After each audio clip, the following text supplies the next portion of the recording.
a more immersive experience, please use headphones. The first time I saw the lady in white was exactly a week after I started working at the hotel. It happened just before midnight. I was pulling the graveyard shift at the front desk, and the lobby was drowning in a heavy silence, broken only by the rhythmic ticking of an ancient grandfather clock on the wall. She appeared at the foot of the grand staircase, standing perfectly still. Her long white dress was so long, the lace trim pooled on the dark carpet. The fabric of her skirt fluttered slightly as if caught in a draft, even though every heavy oak door in the building was bolted shut. Her face was so pale it bled into the whiteness of her gown, and her hands were pressed tight against her chest, as if she were desperately trying to hold something inside. Her gaze drifted right past me, staring into the emptiness behind the counter. There was nothing in those eyes, nothing but a vast, faded sorrow. I remember thinking she was probably some guest's mistress. You see that a lot in this business. Men on business trips, bringing along beautiful, hollow-eyed companions. They usually have those tired, obedient faces, not knowing what to do with themselves, while their partners are busy closing multi-million-dollar deals in the conference rooms. This woman looked exactly like that. Lost, exhausted, a typical guest forgotten in this labyrinth of gold leaf, mahogany, and expensive perfume. I figured she'd just stepped out for some air. I even gave her a polite nod and murmured, "Good evening, ma'am." She didn't flinch. A second later, she stepped into the shadows and simply vanished, melted away. I rubbed my eyes, chalking it up to a hallucination brought on by exhaustion. The shift had been brutal. If only I knew then how dead wrong I was. I got the night porter job at the Maison Rouge thanks to Marcus. He was the general manager and my direct boss. We'd been friends since high school, back when we were smoking behind the gym and dreaming of making it big, but life had different plans. By the time he hit 30, Marcus had it all.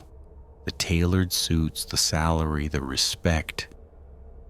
Meanwhile, I'd spent the last 6 months drifting, crashing in a damp studio where the walls smelled of cheap grease and failure. My savings had dried up back in the spring. I was taking any odd job I could find, handing out flyers, unloading crates at the docks. Marcus called just as I was reading yet another "thank you for your interest" rejection email. He told me there was an opening, night shift, good pay plus meals. I didn't even have to think about it. Even after he warned me 3 times that the job was nerve-wracking, it was still better than breaking my back at the warehouse. The hotel had only recently reopened. It was high-end, classic, with that kind of old-world opulence that makes you feel like you're walking through a museum. Crystal chandeliers cast dancing flickers on the marble floors. Thick rugs swallowed every footstep. Every piece of furniture was hand-carved dark wood, smelling of beeswax and old money. Sometimes I felt like an intruder there. I fumbled through the protocols at first, forgetting the proper way to address the VIPs. But Marcus would just wink and say, "Don't sweat it, Sam. You'll get the hang of it." I was grateful down to my bones. This was a lucky break, like winning the lottery. I knew if I blew this, I'd never forgive myself. The place was intimate, only 20 rooms spread across 3 floors. It was an old mansion, a relic from over a century ago, once owned by a wealthy cotton merchant. I didn't pay much attention to the history at first. Marcus gave me the grand tour, rambling about architectural landmarks and cultural heritage.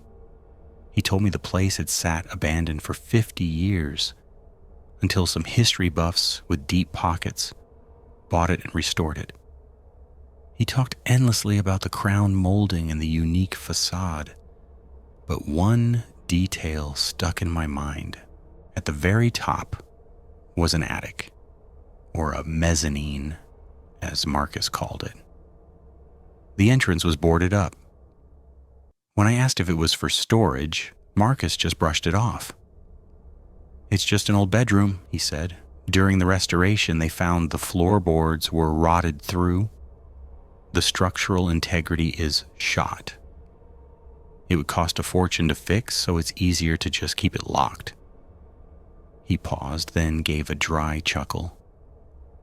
"Local legend says it was the mistress's bedroom. They say her ghost wanders up there at night, looking for souls to drag into the dark." We both laughed. He laughed loud, I laughed nervously. "You don't believe in ghosts, do you, Sam?" he teased. "Of course not," I replied instantly. But for some reason my voice betrayed me with a slight tremor. I worked the graveyard shifts 9 to 9. Over time I learned the art of being a ghost myself. Always nearby, but never intrusive. You learn to read a guest's mood by a single glance. Our guests were a mixed bag: bankers with locked briefcases, actresses with trunks of makeup, foreigners struggling with the menu. Some were eccentric, others were just plain weird. One guy demanded his room be cleaned only at 3 a.m. Another ordered a bone-in ribeye, rare, at exactly 5 o'clock in the morning, then complained if the blood didn't soak the plate. Another guest forbade anyone from entering his room for his entire stay. Private business, he'd say, and we'd hear a strange, mechanical hum coming from inside, but we never found out what it was. The maids had it the worst. Some rooms took hours to scrub down, cleaning up unidentifiable stains or shaking strange debris out of the linens. Sometimes things were just inexplicable. Once, after a couple checked out, we found the room in total shambles. Furniture overturned, lamps shattered, carpets shredded. Yet nobody, not even the neighbors, heard a single sound. Another time, a maid found a litter of 6 gray kittens in a room. We have a strict no pets policy, and the guest, an old man with a silver beard, swore he never brought a cat. They just appeared, he said, and left a tip so huge we had no choice but to believe him.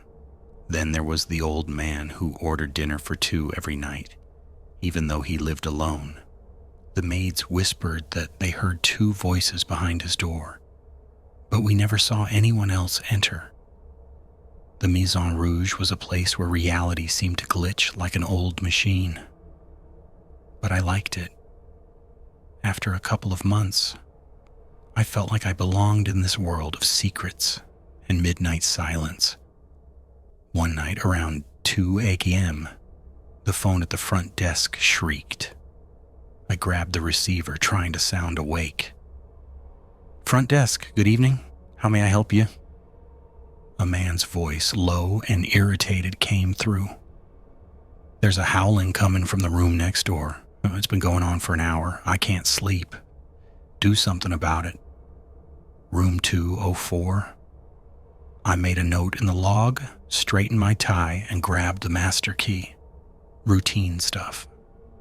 But as I headed for the stairs, a cold knot of anxiety tightened in my chest. I walked down the second-floor hallway. The carpet muffled my footsteps. The wall sconces cast long, finger-like shadows. I heard the sound before I even reached the door. It wasn't howling, as the guest had put it. It was something else. A muffled, gut-wrenching sobbing. A woman's cry echoing with a hollow, desperate grief. It was coming from room 203. I frowned. That room was supposed to be vacant. The previous guest had checked out that morning and no one else had checked in. I thought maybe the clerk made a mistake. I knocked gently. The crying didn't stop. It only got faster, more frantic, as if she heard me and was terrified. Maybe it was a maid? They have keys, but they never clean this late. I knocked harder. No response. On instinct, I reached for the doorknob. It was unnervingly cold and damp, like a block of ice. The door wasn't locked. It swung open with a soft creak. As soon as I stepped inside, the crying stopped instantly. The room was bathed in shadows. The curtains were drawn, the bed was perfectly made, and a faint floral scent, like old perfume, hung in the air. "Excuse me, is someone there?" I called out, flipping the light switch. The bulb flickered, illuminating the room. Everything was in its place. Not a thing was disturbed. Only the sheer curtains at the window fluttered slightly, though there was no breeze. The windows were locked tight. I walked through the room, checked the bathroom. The white tiles were gleaming, the towels hung straight. The closet was empty. No one was there. I went back to the desk on shaky legs. The guest from 204 called again. "What's the status?" I lied. I told him it was just a misunderstanding, that the neighbor was fine now. I spent the rest of the night jumping at every shadow. What was that? A hallucination? But the guest had heard it too. Someone was in that room. And then they just evaporated. And the doorknob? Why was it so cold? I rubbed my temples. I needed to check the security tapes. In the morning, I slipped out to the 24-hour convenience store across the street for a pack of cigarettes. I only smoke when my nerves are shot, and right then they were frayed to a thread. That sobbing was stuck in my head like a splinter. As I walked back toward the hotel, I looked up and froze. There, in the window of the boarded-up mezzanine, someone was standing. A thin, pale figure. A woman in white. Her silhouette was blurred, like a reflection in dirty glass. But that room was locked. I'd seen the heavy padlock myself, a lock I didn't even have a key for. I blinked, and she was gone. I'm tired, I thought. I'm just seeing things because Marcus told me that stupid story. After handing over the shift to my relief, I went into Marcus's office. He was drinking coffee, scrolling through his tablet. "Hey Marcus, we had a weird call last night," I started, closing the door. "Guest in 204 complained about noise." I went up and I heard a woman crying in 203, but the room was empty when I went in. Marcus set his mug down, arching an eyebrow. "Ghosts again, Sam?" He smiled, but there was a flicker of something in his eyes. Fear? I didn't smile back. "It's not funny. Maybe someone broke in through the balcony. Let's check the cameras." He didn't argue. He sent me to the security office. It was a cramped room that smelled of stale coffee and sweat. I sat down with one of the guards, a balding guy with a faded tattoo on his wrist. He insisted no one suspicious had entered the halls all night, but I told him I needed to see for myself. We pulled up the footage from the second-floor hallway. 2 a.m. "See?" the guard said. "Nobody. Just you showing up, knocking, and going in." "Wait, roll it back," I whispered, leaning closer to the screen. There I was in my uniform, key in hand. I knocked, pushed the door, and entered. "Stop! Right there!" I shouted, my fingers digging into the armrest. The frame froze. There, right next to me at the door, was a white blur, a faint, hazy shape, like a patch of mist had coalesced right at my shoulder. The guard shrugged. "Just a glitch in the digital recording. Happens all the time." I forced myself to nod. Yeah, just a glitch. But my legs felt like lead, as I walked out of the room. For the next week, that sobbing haunted me. It sounded like her heart was being ripped out, piece by piece. Sometimes, when I was alone on shift, I'd jump at every creak, wondering if I really had seen something unnatural. But time passed, and the memory began to fade. Until another night, around 1 a.m., when the phone shrieked again. "Front desk, good evening, how can I help you?" The man on the other end was snapping. "Is there construction going on? There's a banging in the next room so loud I can't hear myself think." He was in room 301. The only room next to it was 302. I promised to handle it. Nighttime in a hotel is a theater of the absurd. Drunken guests singing in the shower, people smashing plates at 3 a.m. One lady once demanded we turn off the AC in the next room because it was whispering her name. So, a banging sound didn't immediately shock me. I checked the log. A woman in her 40s was in 302. Business trip. I remembered her. Sharp suit, tired eyes. She'd requested a quiet room. I went up to the third floor. For a split second, I thought I saw a flash of white at the end of the hall, but I shook it off. The Do Not Disturb sign was hanging on 302. I didn't have a choice. I had to knock. No answer. I knocked louder. Still nothing. I was about to use my master key when the door creaked open. The woman was there, bleary-eyed, in a robe and a sleep mask pushed up on her forehead. She looked confused. "I'm sorry, ma'am, but there's a banging coming from your room. The neighbors are complaining. Is everything okay?"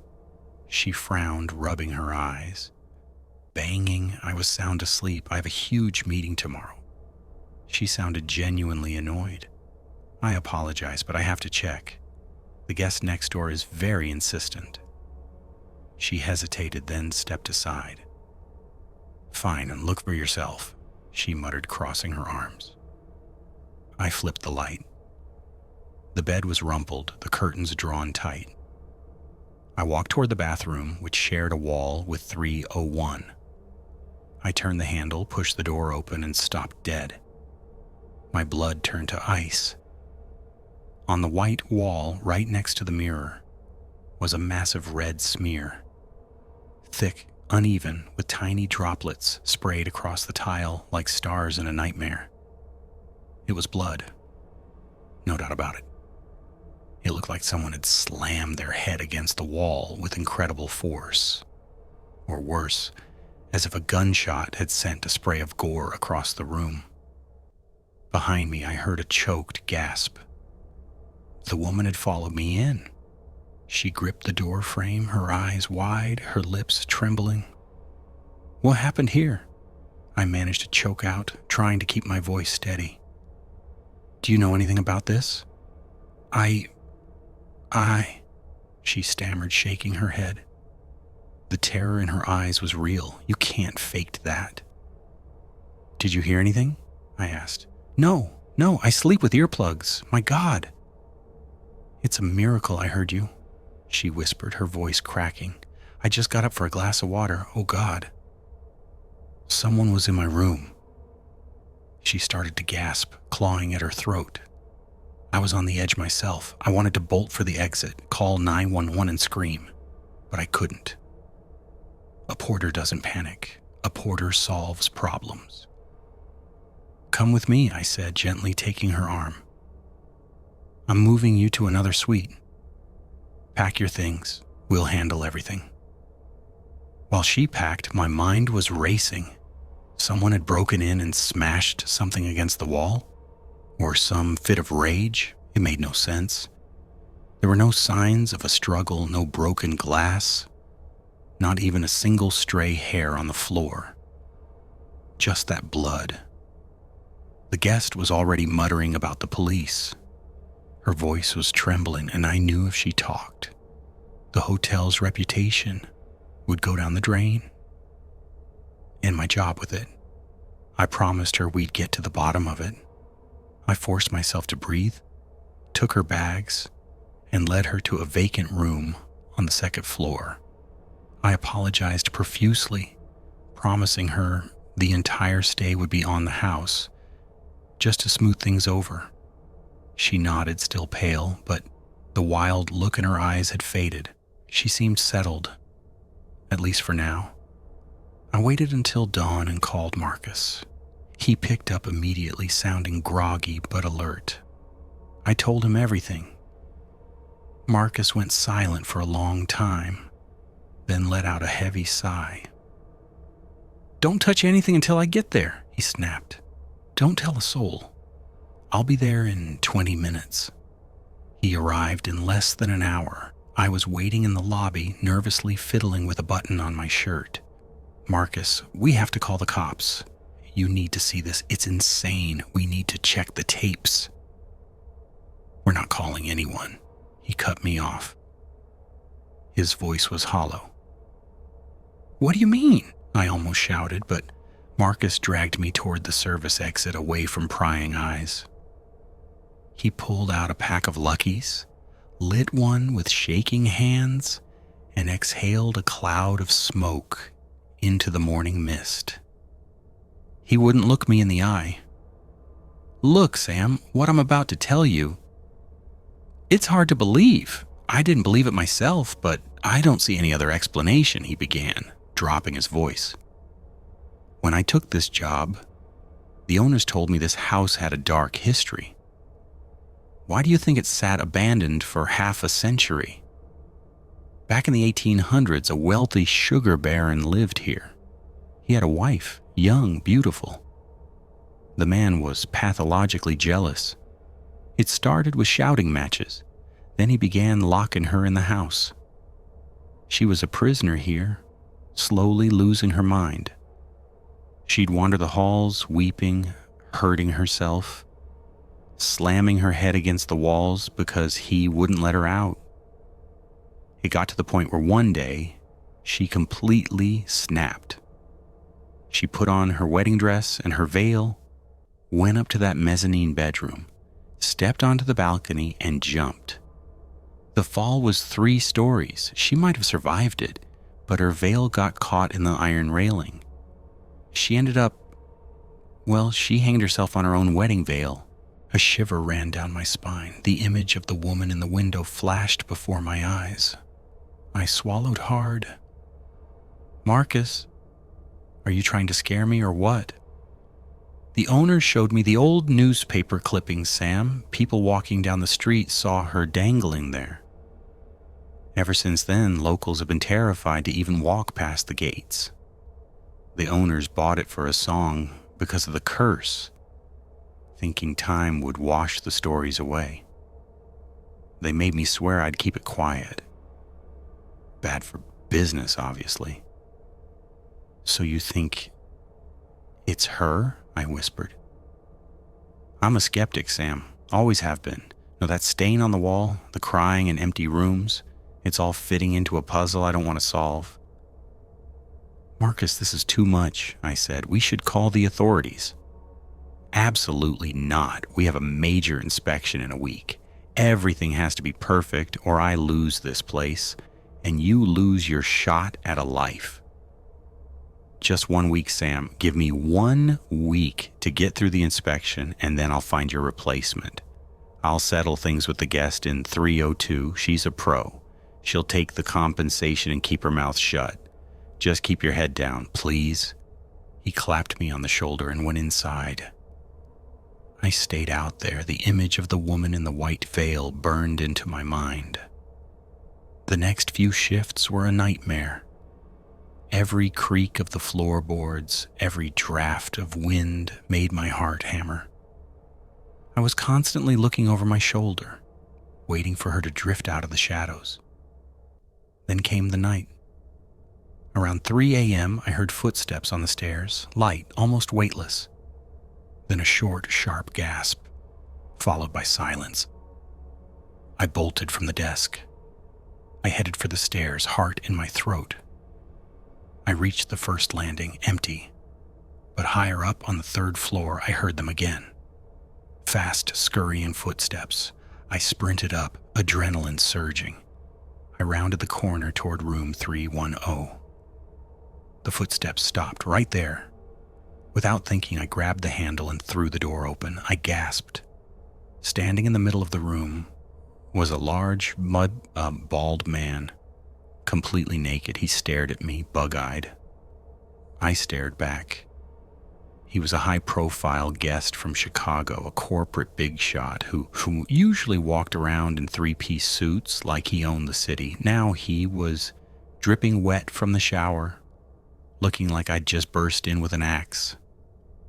"Listen here, you smartass. What do you think you're doing?" he roared.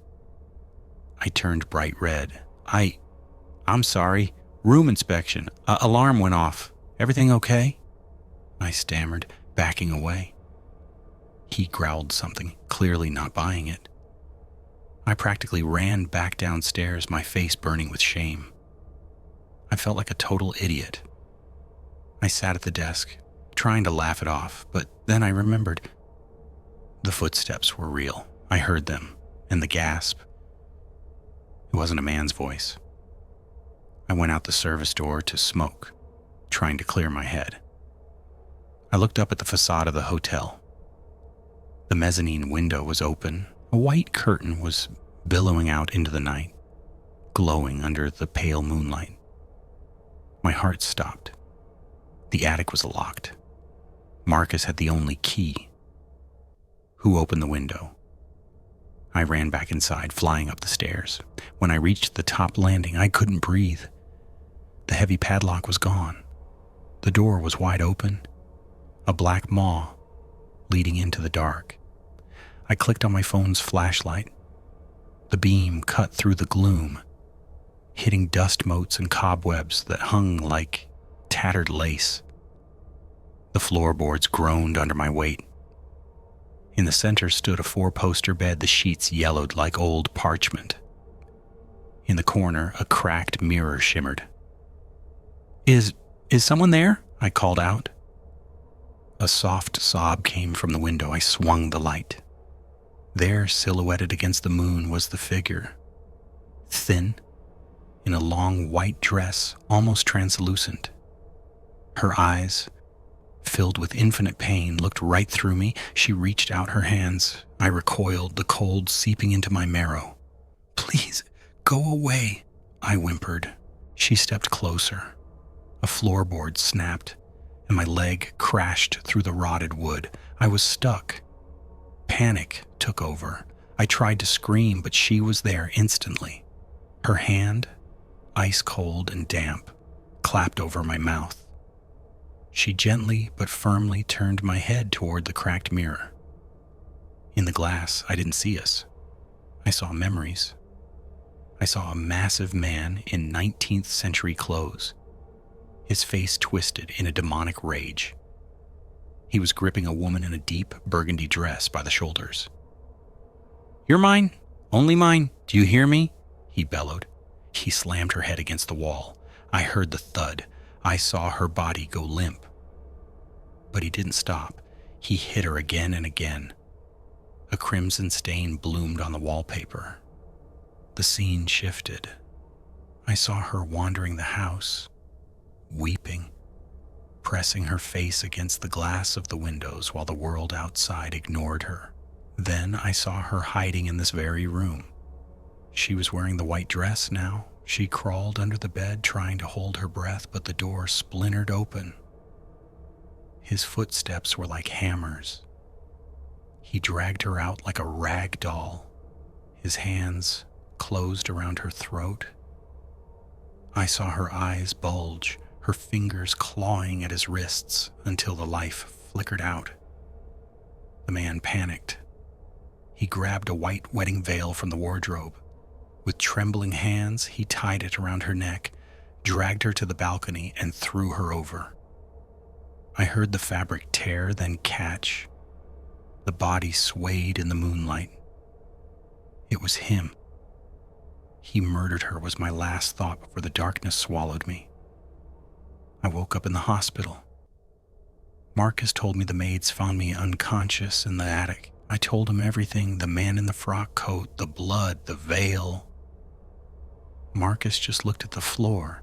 Sam, there's nothing we can do. If you tell people this, they'll put you in a psych ward.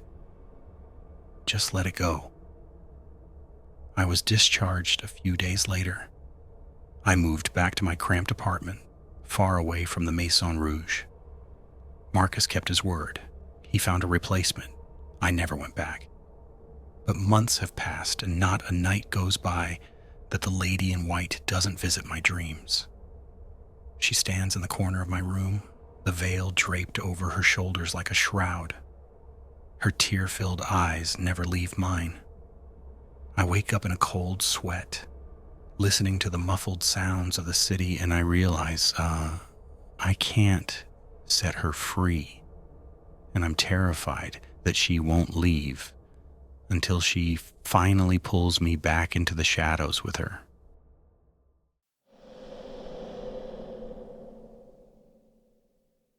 If you like the story, please support the channel with a like and a subscription. See you soon.